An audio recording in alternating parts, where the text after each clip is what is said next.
याद रखो कि रिस्क चाहते हो तो सदका किया करो, शऊर चाहते हो तो कुरान पढ़ा करो, कामयाबी चाहते हो तो नमाज पढ़ा करो, नेमत चाहते हो तो शुक्र किया करो, आसानी चाहते हो तो सब्र किया करो, इज्जत चाहते हो तो अखलाक दिखाया करो, सुकून चाहते हो तो मेहनत किया करो, जन्नत चाहते हो तो तौबा किया करो।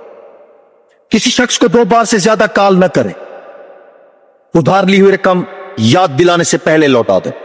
किसी को कोई बात समझानी हो तो हमेशा अलहदगी में समझाएं। अगर किसी की तारीफ करनी हो तो भरी महफिल में करें। अगर किसी ने आपकी मदद की है तो शुक्रिया जरूर अदा करें। शादी, बच्चों और रोजगार जैसे सवालात ज्यादा न करें। दौरान गुफ्तगू किसी की बात हरगिज न काटें। तनकीद को सब्र और खंदा पेशानी से बर्दाश्त करें। मुखालिफ को मुहज़्ज़ब अंदाज में कायल करने की कोशिश करें। हमेशा मस्बत सोच और तामीरी किरदार जारी रखें। मोहब्बत वाला रवैया अपनाएं, इससे राहत मिलेगी।